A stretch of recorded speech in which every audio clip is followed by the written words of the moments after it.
23,000 feet over Simpson Harbor, January 19, 1944, and First Lieutenant Robert Hansen banked his F4U Corsair into a shallow left turn to scan the airspace above him. Nothing. He checked again, rolling the aircraft slightly, craning his neck against the canopy rail, searching the haze layer where Japanese fighters always staged before diving. The sky up there held nothing but cirrus. Below, sure, the usual pandemonium. Rabaul's anti-aircraft batteries, more than 300 guns ringing the caldera, threw up a curtain of black and gray bursts that made the harbor look like it had its own weather system. Tracers floated up in lazy arcs that turned vicious at altitude. But above 20,000 feet, where Zeros had met every American formation for the past 2 years of this war, the air sat empty. Hansen pushed the nose down toward the harbor anyway, because the mission didn't care about mysteries. He had ships to strafe and bombers to protect, but the absence registered. It registered with every Marine pilot in VMF-215 that morning, and it registered with the intelligence officers who debriefed them 4 hours later on the muddy apron at Torokina. If you know someone who'd find this fascinating, a history student, a veteran's family, anyone who thinks the Pacific War started and ended with 2 atomic bombs, hit subscribe, drop a like, and send them this one. Leave a comment telling me which Pacific air battle you want covered next. More of these are coming. So what changed? Why did the most aggressive fighter pilots in the Pacific, aviators who had spent 2 years climbing to altitude and bouncing American formations from above with near-religious discipline, suddenly stop climbing? Rabaul sat at the heart of Japan's defensive perimeter in the South Pacific. The complex spread across 5 airfields carved into the volcanic terrain of New Britain's Gazelle Peninsula, and at peak strength, it housed over 400 aircraft. For most of 1943, any Allied strike package approaching that fortress ran into a layered defense that started at 30,000 feet and worked downward. Japanese Navy pilots from the 11th Air Fleet, many of them Guadalcanal veterans with kill counts that would make any American ace envious, owned the high air. They flew the A-6M0, an interceptor that climbed like an elevator with ambitions. At low fuel loads, a Zero could reach 20,000 feet in about 7 minutes from a standing start. American F4F Wildcats took nearly 12. That difference killed people. Japanese tactical doctrine over Rabaul exploited it ruthlessly. Fighters climbed to altitude before the Americans arrived, positioned themselves up-sun, and slashed through bomber formations in coordinated overhead runs that the escorting Wildcats couldn't prevent because they couldn't get high enough fast enough. The geometry favored the defender every single time. Then, across a span of roughly 6 weeks, in late 1943 and early 1944, the Japanese stopped doing it. Not gradually, not in a measured tactical withdrawal. They abandoned the high perch over their own fortress and began fighting at medium altitudes or lower, surrendering the single greatest advantage a defending interceptor force possesses: altitude superiority over the point it defends. American intelligence noticed almost immediately.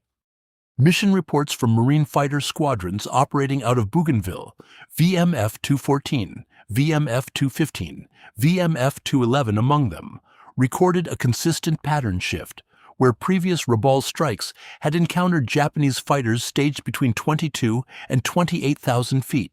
Formations arriving in January 1944 found the opposition clustered between 12 and 18,000.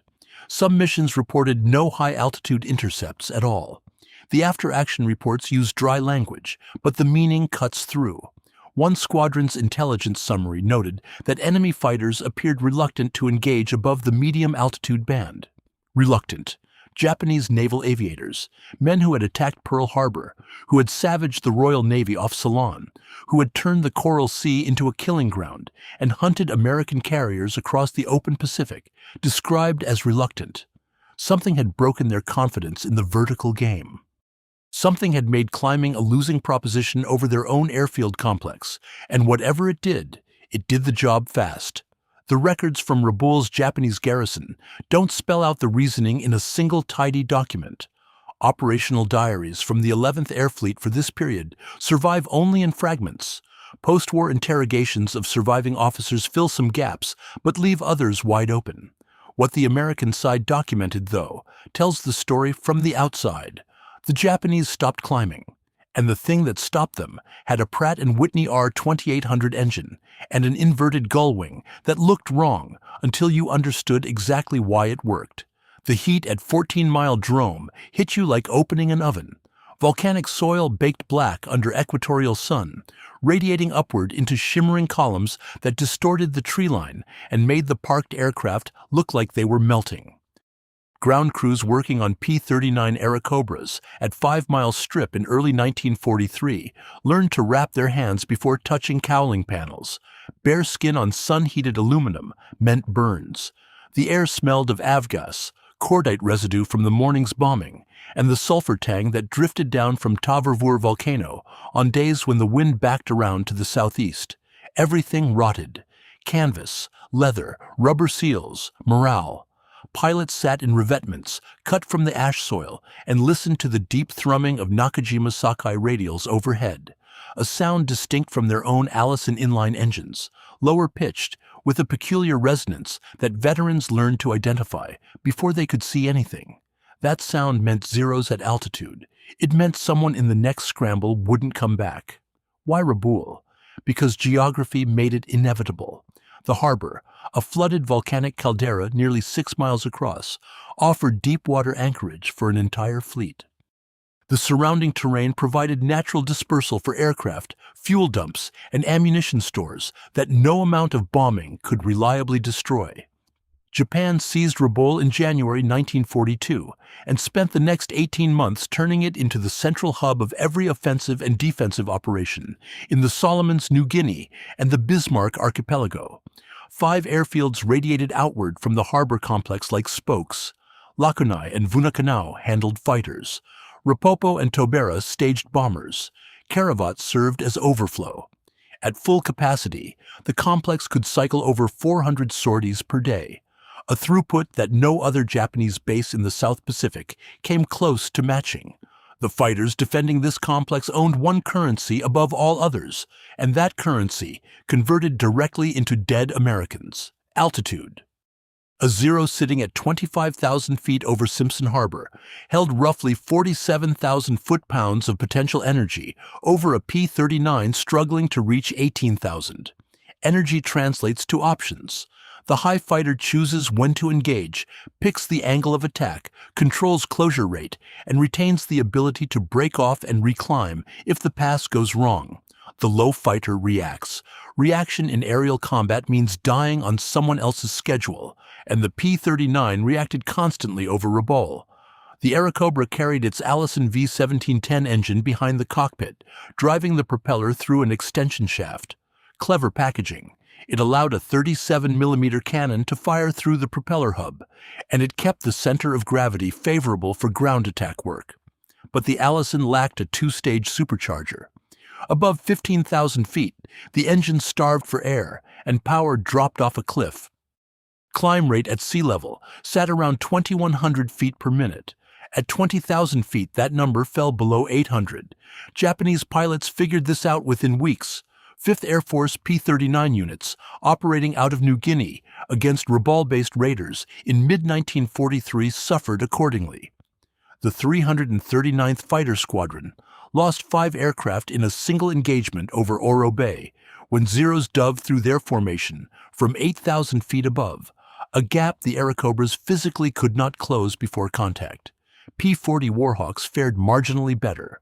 The Allison and the P-40 produced similar altitude limitations, though the airframe carried more speed in a dive and held energy through rolling maneuvers that the P-39 could not sustain.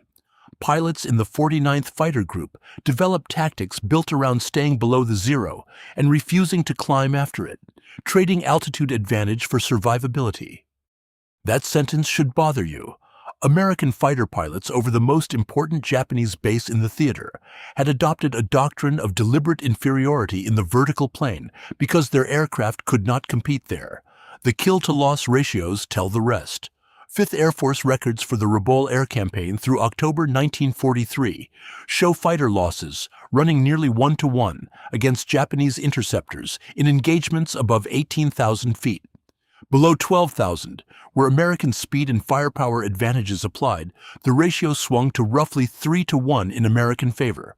The vertical band between 12 and 18,000 feet functioned as a transition zone, survivable but ugly, with outcomes depending on who held more energy at the merge.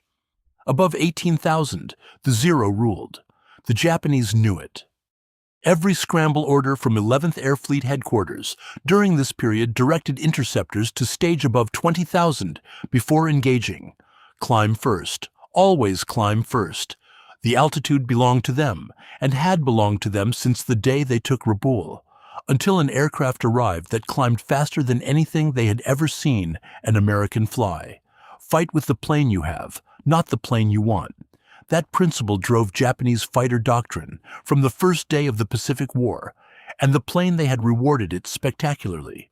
The A6M0, specifically the Model 22 variant defending Rabaul through most of 1943, weighed 5,300 pounds empty.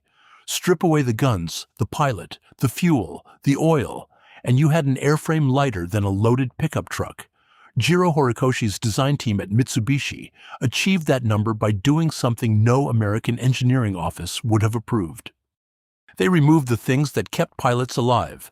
The seat had no armor plate, the fuel tanks didn't self-seal, the windscreen wouldn't stop a bullet. The wing spar used a zinc aluminum alloy called extra super duralumin, stronger per pound than conventional aluminum, but brittle under combat stress in ways that didn't show up until airframes started accumulating bullet holes and hard maneuvering cycles. Every gram saved went into one column of the ledger: climb performance and maneuverability. The Nakajima Sakai 12 engine produced 950 horsepower at takeoff, modest by American standards. The Allison in a P-40 made roughly 1,150. But horsepower divided by weight produces climb rate, and the zeros ratio crushed everything the Allies flew in the South Pacific through 1943. Initial climb from sea level exceeded 3,200 feet per minute. A P-39 managed 2,100 on a good day with a tailwind and optimism. So what did Japanese tactical doctrine do with that advantage? It built an entire combat philosophy around a single vertical maneuver. Scramble on radar warning. Climb to altitude over the defended point, 22,000 feet minimum, 25 preferred. Orient up sun. Wait. When the American formation appeared below, the section leader initiated a shallow diving pass at roughly 30 degrees, accelerating through the bomber formation, or its escorts, firing in a 2 to 3 second window, then pulling up and using the remaining energy to regain altitude for a second pass. The Japanese called this a series of terms that American intelligence translated loosely as the overhead slash. It functioned like a saw blade. Each pass cut through the formation, and the Zero's climb rate allowed it to reset above the Americans before they could reposition. Escorts trying to follow a Zero through the pull-up found themselves hanging on their propellers at 14,000 feet, bleeding airspeed, while the Japanese fighters sailed past them going up. The physics made counterattack nearly impossible. Wildcats couldn't answer it. P-39s and P-40s fared no better. Even the P-38 Lightning, which had the speed to stay with a diving Zero, lacked the roll rate to track it through the pull-up transition. One after another, every American fighter type in the South Pacific hit the same wall. They could survive the Zero's pass if they saw it coming, but they could not prevent the next one because they could not follow the climb. The doctrine also compensated for the Zero's fatal weakness. That featherweight construction meant the airframe came apart under sustained gunfire. A single burst of .50 caliber API into the wing root fuel tank turned the Zero into a fireball. No self-sealing bladder to slow the leak, no armor to deflect the incendiary round. Japanese pilots understood this intimately. They avoided prolonged turning engagements with American fighters, not because they couldn't outturn them. They could, dramatically, but because staying in a turning fight increased exposure time. Every second in a sustained engagement raised the probability that an American gunner or wingman would land a burst. The overhead slash minimized that exposure to roughly 3 seconds per pass. Dive, shoot, Climb, reset. Lethality compressed into the smallest possible window of vulnerability. Post-war interrogations of surviving Japanese naval aviators confirm the deliberateness of this approach. Officers from the 204th Air Group, one of the primary fighter units at Rabaul, described the high-altitude staging as mandatory tactical procedure, not a preference. Pilots who engaged at medium altitude without orders received reprimands.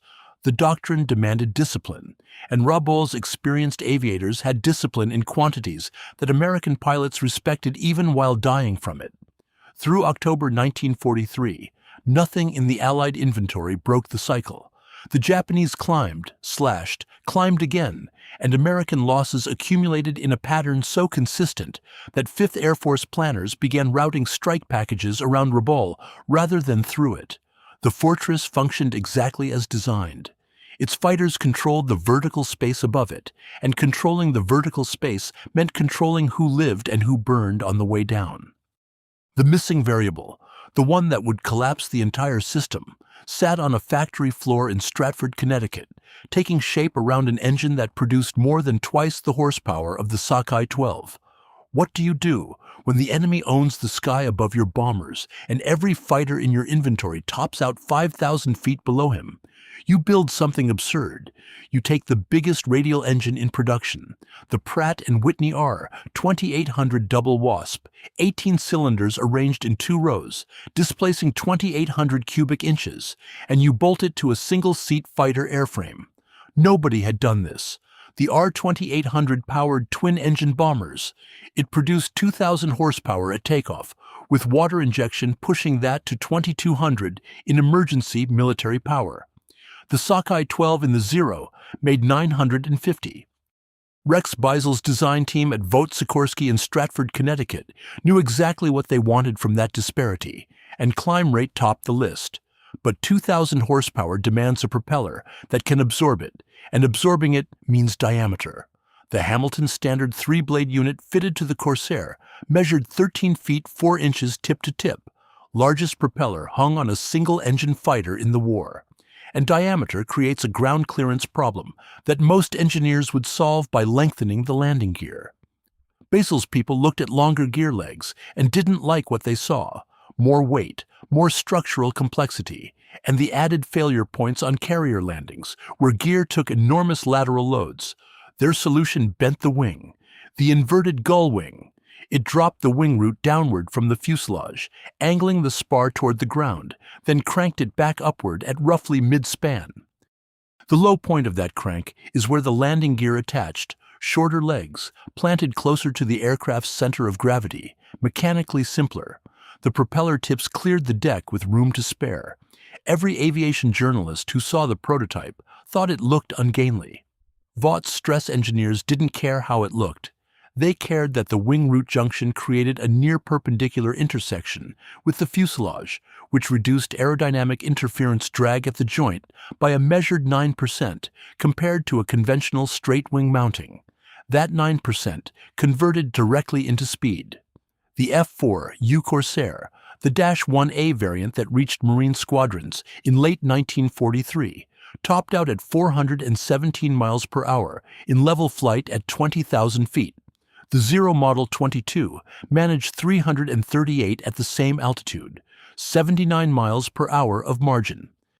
In a diving engagement, that gap widened to over 100. Speed mattered, but speed didn't break the Japanese altitude doctrine over Rabaul. Climb rate broke it.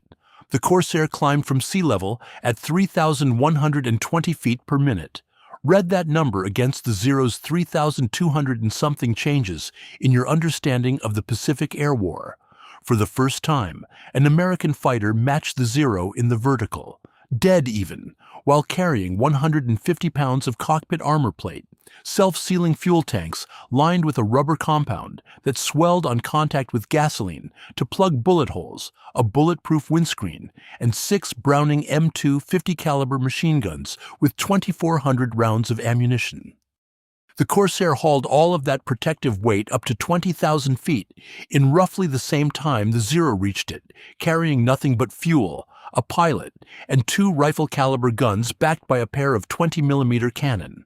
I think that's the most underappreciated engineering achievement of the Pacific Theater. Not just building an aircraft that climbed with the Zero, building one that climbed with the Zero while wrapping its pilot in impenetrable armor and filling its wing tanks with rubber no incendiary round could ignite. The Zero bought climb rate by stripping protection. The Corsair bought the same climb rate by adding horsepower until protection became irrelevant to the performance equation. Two philosophies of fighter design, one problem, opposite solutions, and only one of them let its pilots survive mistakes. A Corsair pilot who took hits in a turning fight walked away from it. The self-sealing tanks bought him time. The armor plate behind his seat stopped the 7.7mm rounds that the Zero's Type 97 guns fired. He could absorb punishment that would have killed a Zero pilot 3 times over, disengage, and come back for another pass. The Japanese pilot who took a single concentrated burst of .50 API did not get a second pass. He got a fuel fire and roughly 4 seconds of consciousness before the airframe shed its wing. Vought shipped 178 Corsairs to the South Pacific between September and December of 1943. What those aircraft did over Rabaul in the weeks that followed rewrote the rules of the air campaign so fast that Japanese operational planners never caught up. 17 days. That's how long it took for the Corsair to dismantle a tactical framework the Japanese had spent 18 months perfecting. VMF-214, the black sheep Boyington Squadron, already carrying a reputation built over the Solomons, flew its first Rabaul escort mission on December 17, 1943. VMF-215 accompanied them. Between those two squadrons, 48 Corsairs crossed St. George's Channel that morning at 23,000 feet, throttled back to conserve fuel, with Simpson Harbor smoking on the horizon from the previous day's strike. The Japanese responded exactly as doctrine prescribed. Radar stations on the ridgeline above Lakunai picked up the inbound formation at roughly 70 miles. Scramble orders went out. Zeros from the 204th Air Group rolled from Vunakanau's dispersal strips and began climbing through broken cumulus toward their standard staging altitude of 25,000 feet. This sequence had killed Americans for a year and a half. Climb to altitude, orient up sun, wait for the escort formation to pass below, then slash downward through the gap between bombers and fighters. The pilots executing it had done it dozens of times. Their muscle memory held the correct pitch angle for the diving pass, the precise moment to open fire, the G-load required to pull up and convert speed back into height. They reached 22,000 feet and found Corsairs already there, not below, not struggling up through 18,000 with fading engines and deteriorating climb rates. Above them, or level with them, cruising with power to spare. What happened next broke the engagement model at its foundation. Boyington's division, 4 aircraft in a loose finger-4 spread, spotted the climbing Zeros from a slight altitude advantage and rolled into them before the Japanese formation completed its staging. The whole overhead/sequence never started. The Corsairs dove through the climbing fighters at a convergence speed that gave the Zero pilots roughly 1 second of visual tracking before the American aircraft blew past them. 2 Zeros fell in that initial pass. One shed its port wing after a concentrated burst from Boyington's guns struck the spar root, precisely the structural weakness that extra superduralumin couldn't forgive. The second trailed a white stream of fuel vapor and rolled inverted into the overcast below 12,000 feet. Sources conflict on whether that pilot survived. Why did the pass work so cleanly? Because the Japanese formation caught the Corsairs in the one phase of flight where the Zero held zero advantage. Climbing. A Zero in a 30-degree climb bleeds energy continuously. Airspeed drops, control authority softens. The ability to break into a defensive turn degrades with every 100 feet gained. A Corsair diving from co-altitude into a climbing Zero held every card, speed for closure, mass for energy retention, 650 calibers for killing power, armor for the return fire that might connect during the merge. The second engagement that day lasted 11 minutes. After the initial pass scattered the climbing formation, individual Zeros attempted to regroup at altitude and found that the Corsair followed them up. This part mattered more than the kills. For a year, pulling up and away from an American fighter guaranteed separation. The Allison-powered types fell behind within seconds. The Corsair didn't fall behind. It hung in the climb, bleeding speed at roughly the same rate as the Zero, maintaining firing distance through the entire vertical maneuver. Japanese pilots who pulled into their standard escape climb looked over their shoulders and saw an American fighter still gaining angle. I think that visual, an enemy filling the rearward canopy where empty sky used to be, changed the psychological calculus of every pilot who experienced it and lived to report back. VMF-214 claimed 12 kills over Rabaul that day, against 4 Corsairs damaged and none lost. 4 aircraft took hits from Japanese guns, and all 4 flew back to Torquemada. The self-sealing tanks held. The armor stopped what needed stopping.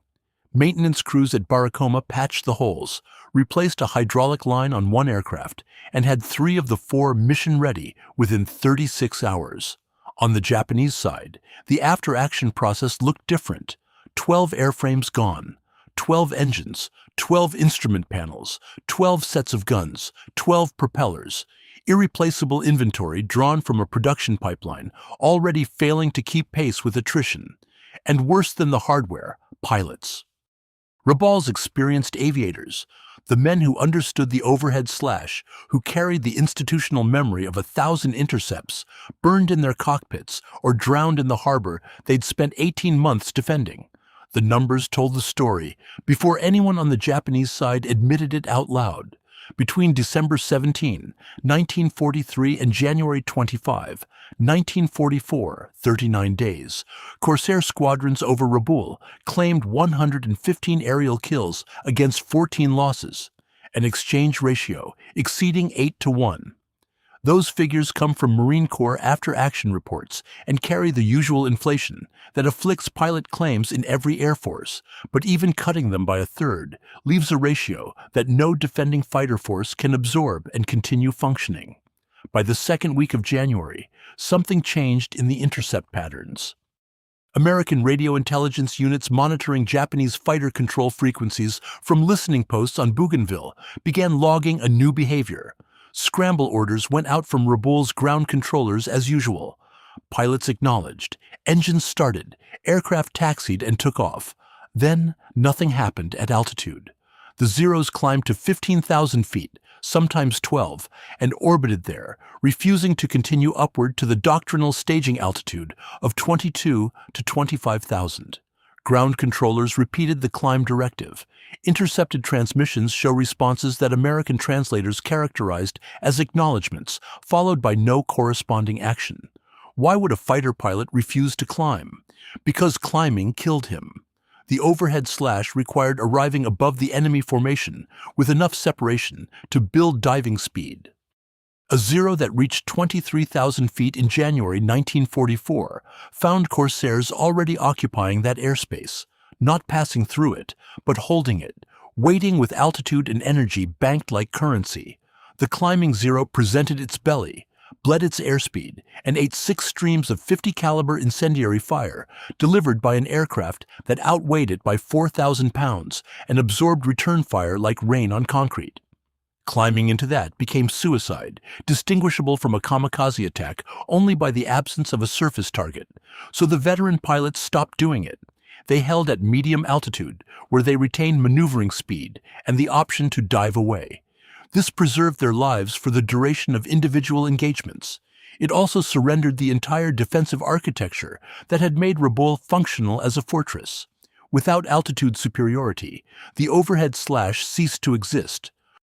Without the overhead slash, the Zero became a medium-altitude interceptor, fighting American aircraft that held 79 miles per hour of speed advantage, vastly superior diving acceleration, and the structural resilience to sustain damage that turned a Zero into confetti. Post-war USSBS interrogations with surviving Japanese naval air officers from the Rabaul garrison contain a relevant passage.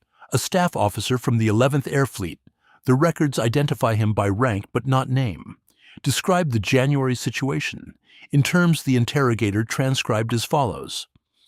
Our pilots reported that the new American fighter climbed as well as the Zero and dove faster than anything we had encountered. Interception became a matter of luck rather than technique. A matter of luck rather than technique.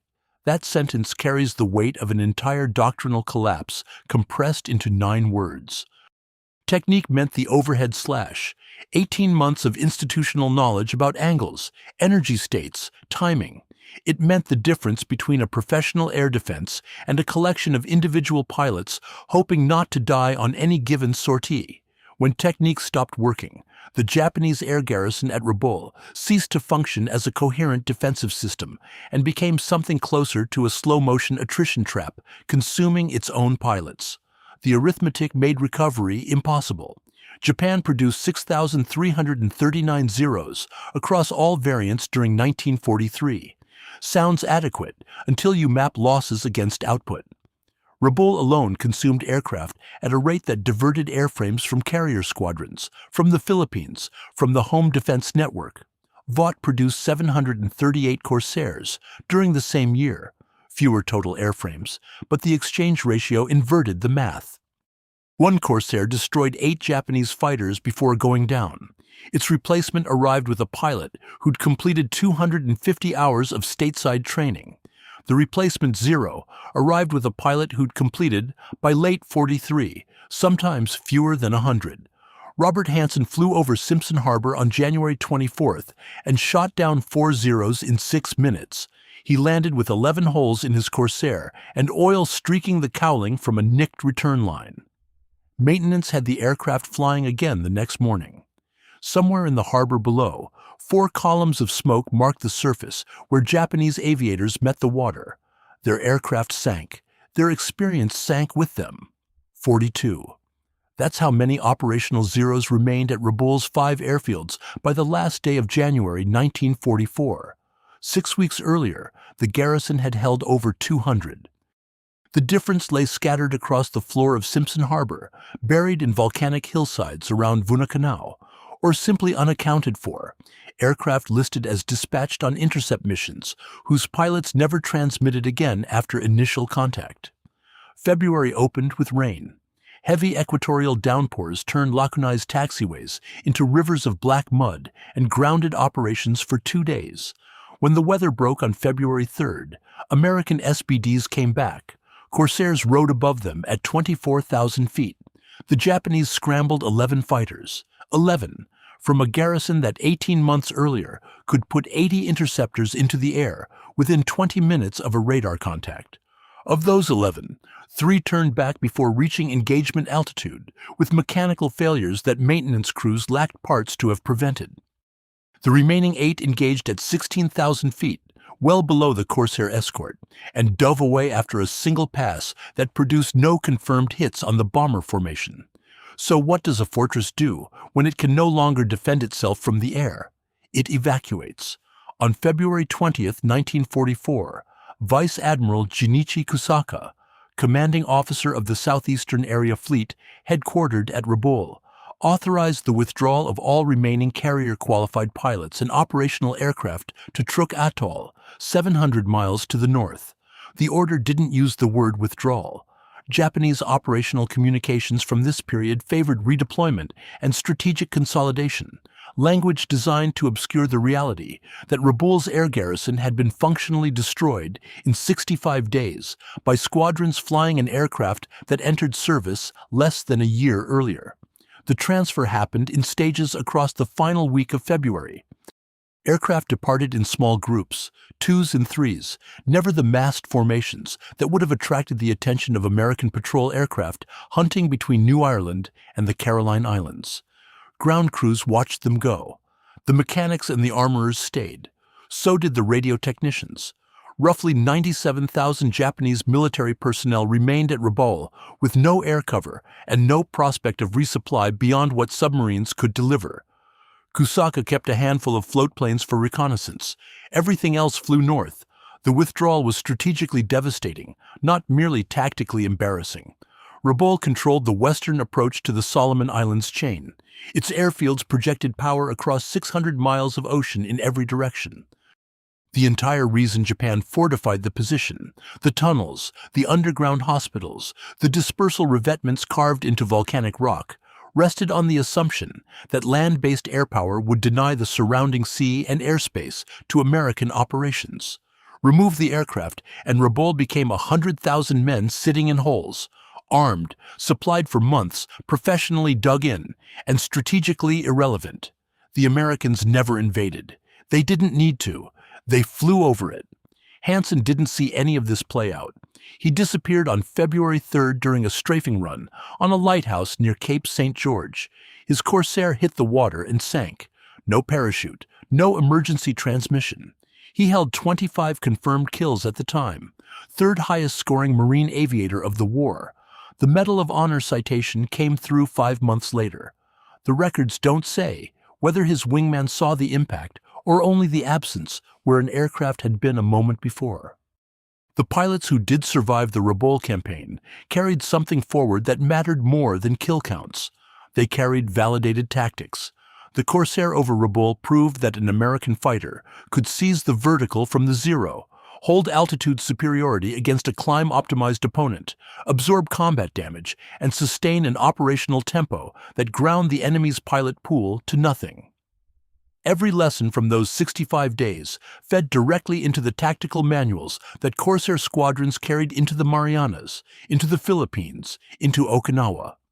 Truk received Rabaul's surviving aircraft in early March. Within 3 weeks, Task Force 58 hit Truk with carrier strikes that destroyed most of them on the ground. The pilots Japan pulled out of Rabaul to preserve, the combat experience, the men who understood American tactics well enough to fear them correctly, burned in their revetments alongside aircraft that had fled one American hammer only to park beneath another. The retreat bought them 19 days. Kasumigara Naval Air Station sits 50 miles northeast of Tokyo, on the western shore of Japan's second-largest lake. In the spring of 1944, its runways held more training aircraft than at any previous point in the war. Bright orange biplanes, Yokosuka K-5Ys, fabric-covered open cockpit, designed in 1933, lined the flight line in neat rows. From the air, the base looked healthy, productive, full of activity. Cadets taxied, lifted off, circled the lake, landed, taxied again. The appearance of a functioning pilot pipeline. The substance had already gone.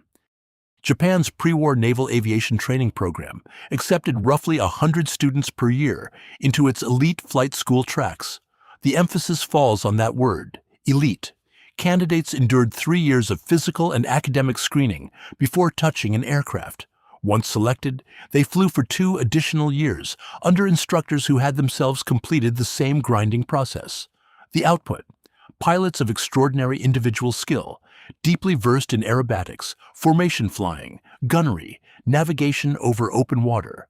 The men who struck Pearl Harbor, who sank the Prince of Wales and Repulse, who fought the Coral Sea and Midway. Products of a system built to produce perhaps 300 combat-ready naval aviators annually. That number worked in peacetime. It worked during the short, decisive war Japan planned to fight.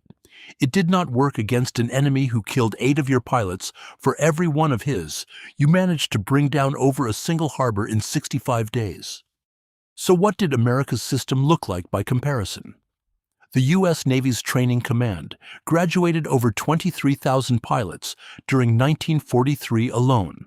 Not 23,000 cadets, 23,000 pilots, instrument-rated, carrier-qualified or land-based qualified, with an average of 300 hours before assignment to a fleet squadron. The ratio stuns. Japan produced 300 a year through its traditional pipeline. America produced nearly 2,000 a month, even after Japan frantically expanded its intake in mid-1942, shortening the training cycle from 3 years to 6 months, then 4, eventually pushing cadets into operational squadrons with as few as 60 hours of total flight time. The gap between the two systems widened rather than closed because American training infrastructure kept scaling upward, while Japanese fuel supplies kept contracting downward. Fuel. That detail mattered as much as anything Vought bolted together in Stratford. By January 1944, The Imperial Japanese Navy allocated aviation gasoline to training commands at roughly 40% of 1942 levels.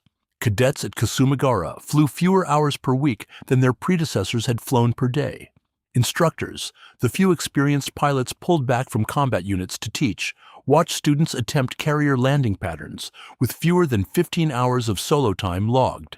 The standard that produced the pilots who dominated the first year of the Pacific War required 600 hours before combat assignment. The standard that produced the replacements, headed for Rabaul in December 1943, required less than a tenth of that.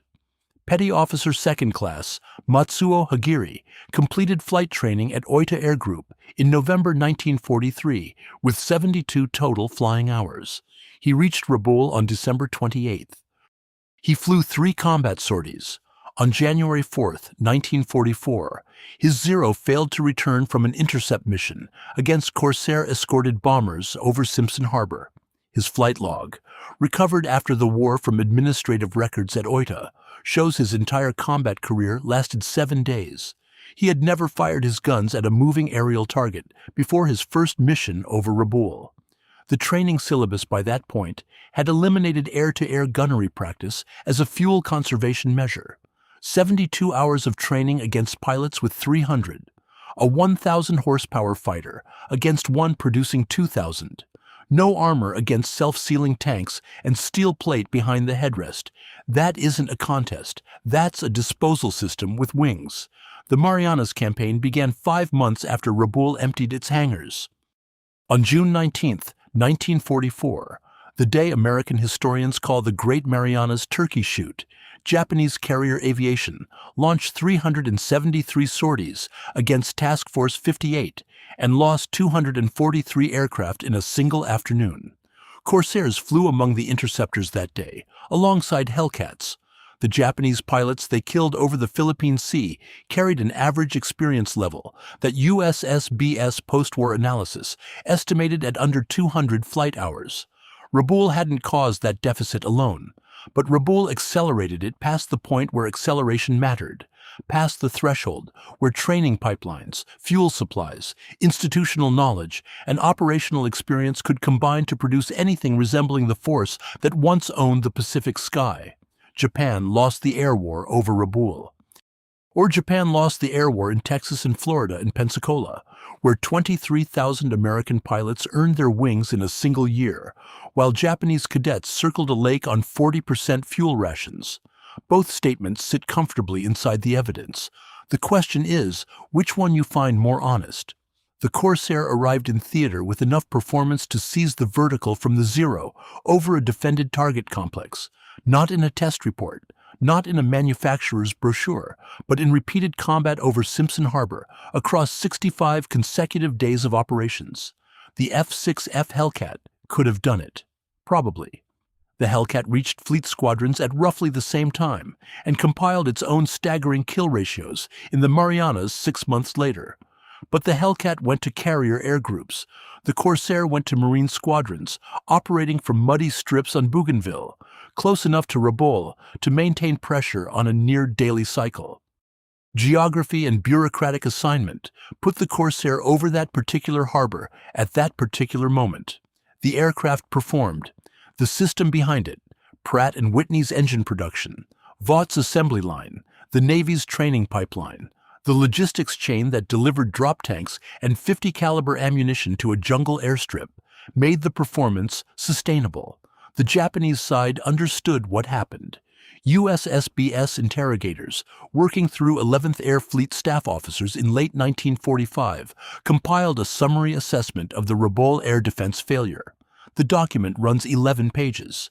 Its central finding, stripped of diplomatic language, the introduction of superior American fighter aircraft in late 1943 rendered the existing intercept doctrine ineffective, and no viable alternative doctrine emerged before the garrison's air strength fell below operational thresholds.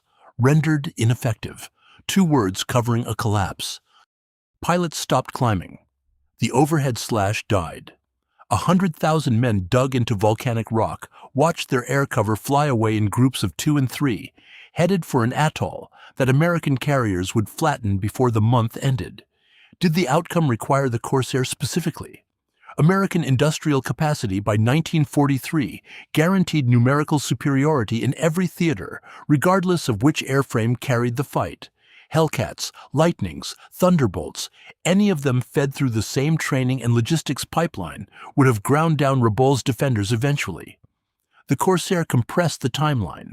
Its climb rate and high-altitude performance attacked the specific mechanism, the overhead slash, the altitude advantage, that made the Zero dangerous. A less capable aircraft might have taken 4 months instead of 2. The garrison might have held into spring. The pilot drain might have distributed differently across the calendar. The end state stays the same. The speed of collapse changes. The speed mattered to Matsuo Hagiri, who had 7 days. To the 4 pilots Hansen killed over the harbor on January 24th, who ran into an aircraft their training had not prepared them to fight, because their training had not prepared them for much of anything.